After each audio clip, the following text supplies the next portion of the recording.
Hello, and welcome to this little update of a few moments from the candidates tournament here in Big E in Cyprus. I'm Jakob Oko, and this is Renier Castellanos. And we've chosen four moments from today. The way we're doing this is we're looking at the games, 4 or 5 Grandmasters on the board with no engine support at all. We only check things in the end by the engine, and it gives us a much more human understanding and appreciation of what has happened in the game. And we think that's very interesting. We strongly recommend everyone to follow the games as much as possible without the engine running, so that you have a real experience about how chess is played, and that's basically where it makes sense. Otherwise, you're just watching a not computer calculated, not very interesting problem if you're not actually engaging with the chess. So the moments we have chosen is Caruana Nakamura, which you have chosen. Then I've chosen Sujena against Tan, where it's basically two moments really. Then there's a moment from Sindarov against Esipenko. Sandarov against Isipenko. And then there's a moment from my class. So I was only present for sort of half of the analysis session today because I had to give a class. And there was a little fun moment from my class, and Renier doesn't know it. So you're going to have to sit here and just answer simple questions. Sounds good. Good. Okay, so we have this first example here, Caruana Nakamura, and you guys were analyzing this a lot. Yes, this is the first moment where we thought it was relevant, and here we were almost all of us thinking about the move b5 for black, trying to liquidate the queen side and exchange pieces. And we thought that the critical line was ab5, ab5, and after bishop takes d4, I think c takes d4, and now very interesting. White can play c5 when black cannot take on d5 because there is this rook e8 exchange, and then after queen e8, bishop takes d5. It seems white's position slightly better due to the pressure on f7 and the pass pawn. But black can play b4, and it didn't seem so obvious how white gets an advantage here, and we thought that this would be an easier way for black to play than the queen d6 that Nakamura played in the game. So Nakamura played like this. Here, white is threatening to take the pawn. Yes. So Nakamura, he chose to go into a position like this. And what do you think of this position? I think it's first of all, it's opposite color bishop where black seems a little bit passive, but it shouldn't be lost. There's got to be some real accurate way of playing. The problem is that he allowed h5 in a couple of moves, and queen f3, and the pressure builds up. So I was of the thinking that it should be a reasonably easy draw with, I don't know, g6, king g7 coming quite quickly. and rook e7, yeah? Yeah, or no, even rook e1. Like depending on how white sets up. But for example, if now white played d3, I think to achieve that, we can just start with g6 here. And then probably the problem is queen f3, no? But we can play rook e7. Rook e7. Yeah. It was very hard for me to see how white would activate the rook. But okay, let's say white plays h5. We play king g7, and now we don't play queen f6 because h6 check. We can play maybe bishop d2, and it's hard to see this should lose. Also queen e5 and try to put the queen closer to g5, or maybe even queen f5. Just get out of this pressure on f7 somehow. Seems like Well, queen e5, you're threatening to take on h5 also. that's also, yeah. So, okay, here probably white would play like something like this here. Try to play h6. There's still some problems to solve, but it should be solvable. Yes. Okay, so yeah, I joined you a bit for analysis here. It was a very interesting position, and You can see why the players spend a lot of time around here. It was very, very sharp. I do think I agreed with your comment from before we started that this probably suited Nakamura better than what he did in the game. I don't think passive defense is a strength of his. Yeah, this looks much more active. Okay, let's going to the Sendarov against Isipenko.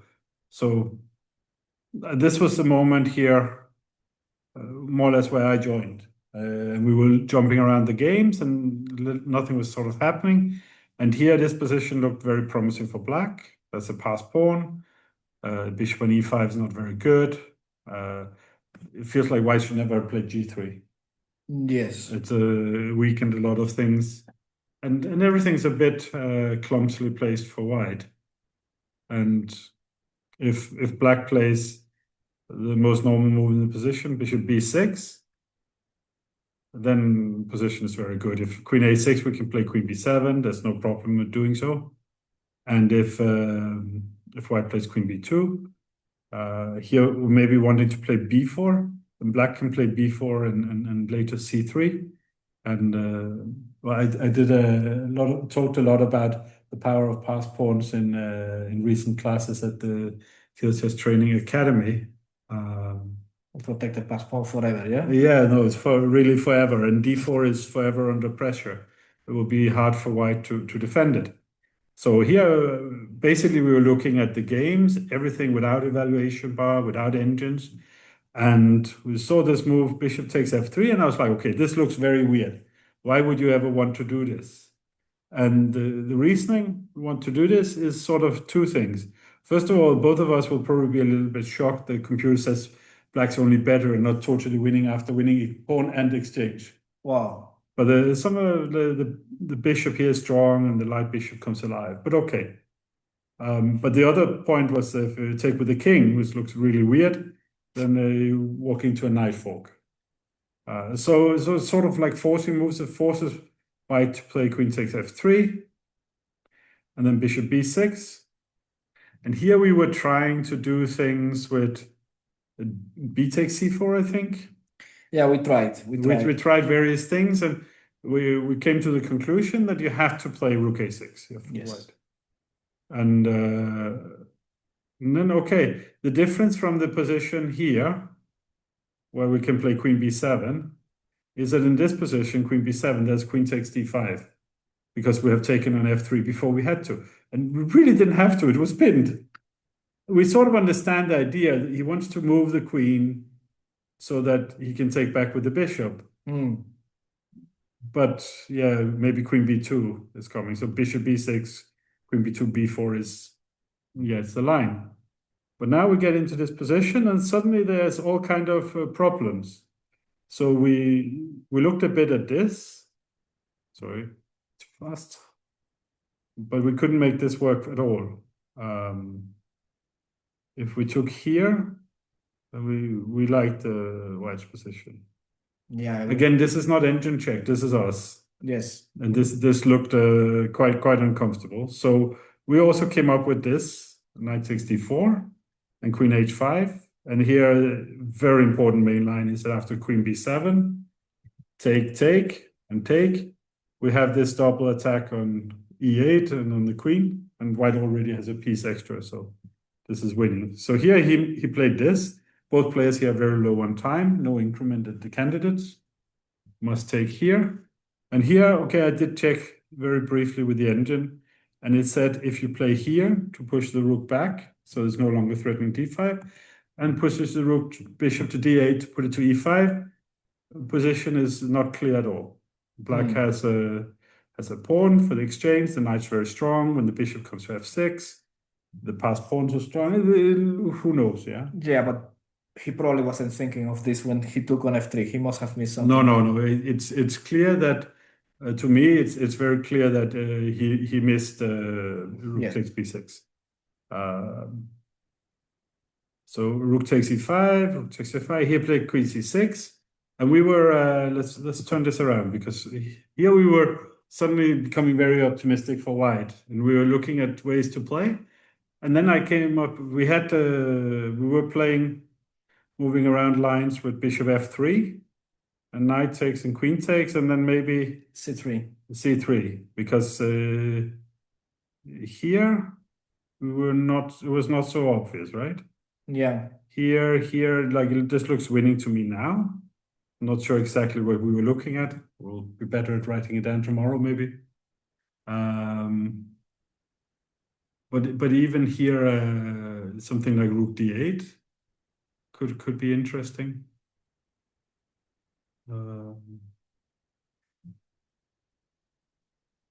Also, were you forced to take? Yeah, because no, we were looking at this endgame. It wasn't so clear with the pass pawn on c3. Like it looked like it's winning, but maybe you have to work some more, Yeah. like rook c8 or something. Yeah, maybe it should still be winning here with rook a1. So the main point here is you want to avoid doing this, because here the bishop comes in, but even this is not. Yeah, even this is winning. Yeah. But he took here, and if you take pawn here, now this was our main difference was here. Now the rook is threatening to take on b5. So I'm wondering where the variation was different. Okay. Here, and now the rook will take on b5, the other rook will stop the pawn, and we get 4 against 3 will exchange up. So we had to take this way. Yes. And now, okay, here, very nice finish. We saw that black could try this, but even this is winning. But queen g6, bishop a7, here, good repetition, and another repetition, and a nice final move. Black resigned, because after take, check, here, it's the end. Good. Okay. Let's go to the most interesting games from the women's section. Do you want to talk about Sure. this? Yeah, so here almost everything started very quiet while it's playing was playing positionally for the square d5, but suddenly she came up with this idea of playing knight g5, which we have seen before, but almost always with white bishop on c1 and some prospects of a sacrifice on f7. And her idea was after black playing h6. Which you could have played king h8 and nothing special was happening, but okay, h6 was played.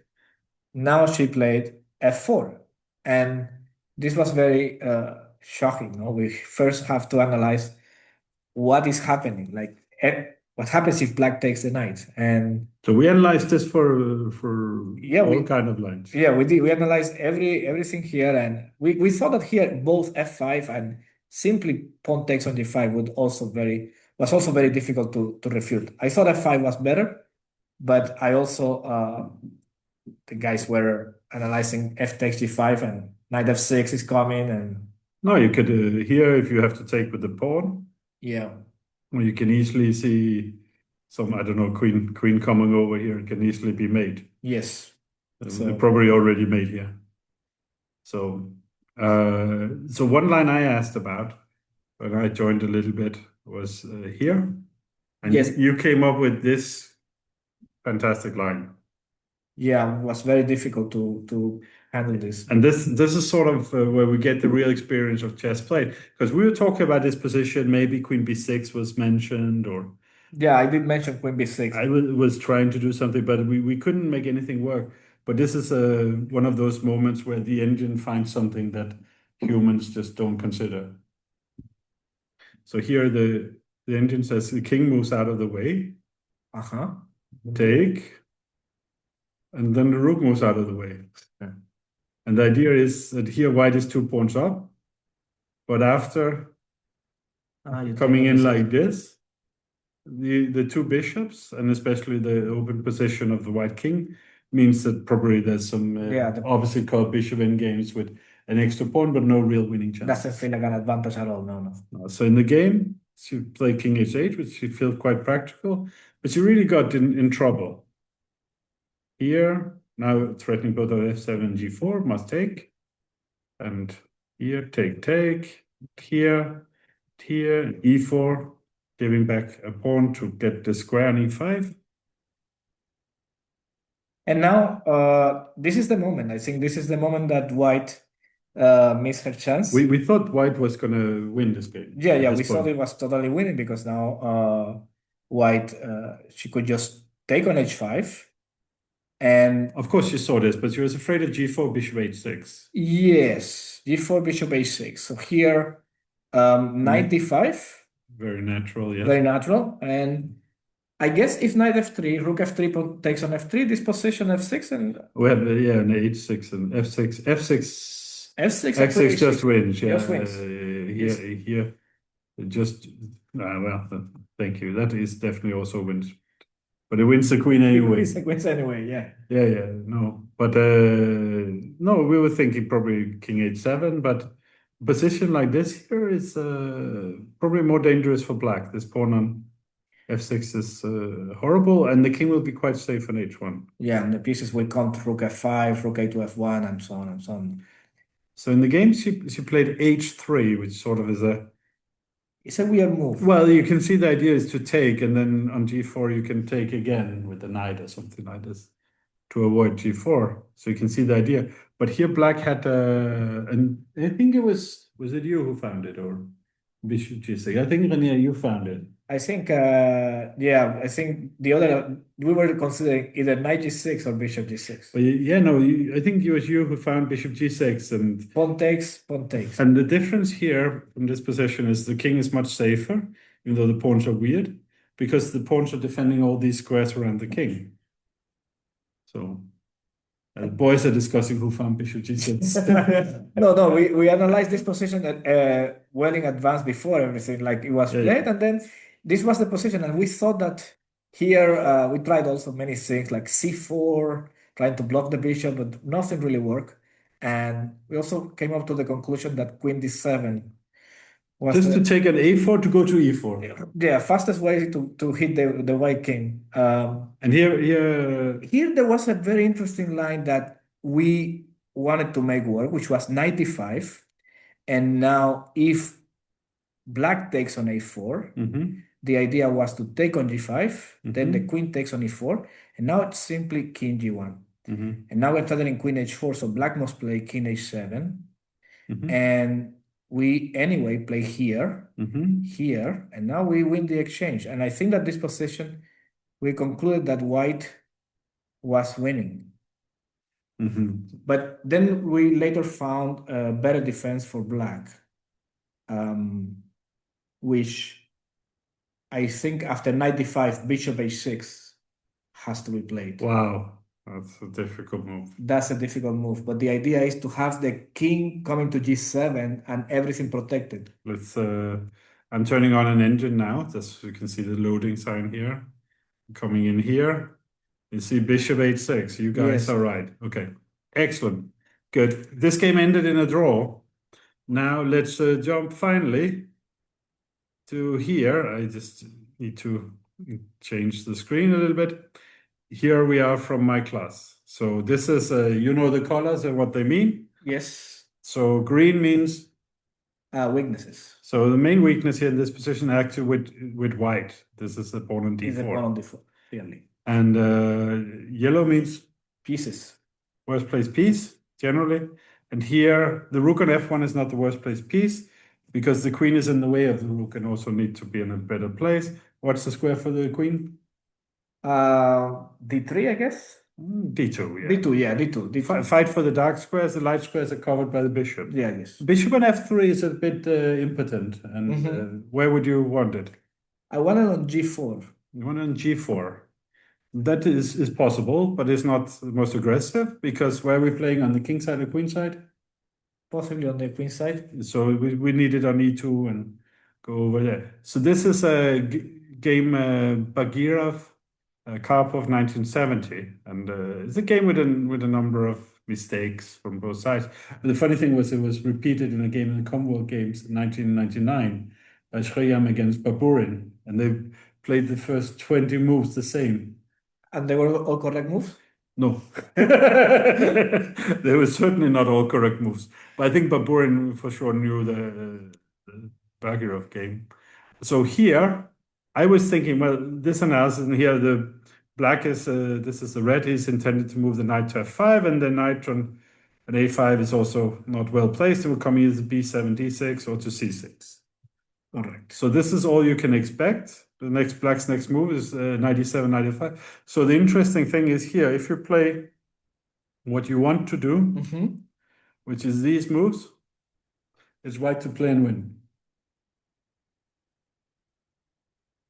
It's white to play and win. Simply, totally winning. Okay.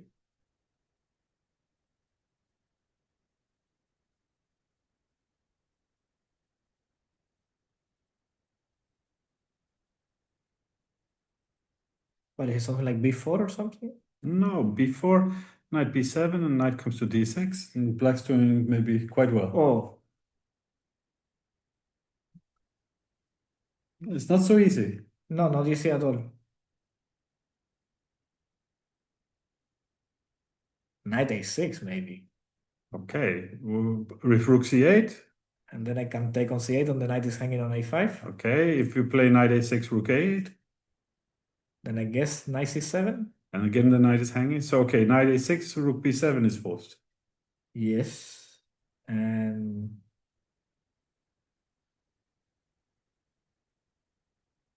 rook c5. I recommend everyone to go to Renier's classes at Kill Test Training on tactical targets. This is indeed the tactical target. And the solution here is knight a6, rook b7, rook c5. Great. That's all from here for now. I hope you enjoyed this little update. We'll come again with a few moments we find interesting in the next round. See you then. Bye.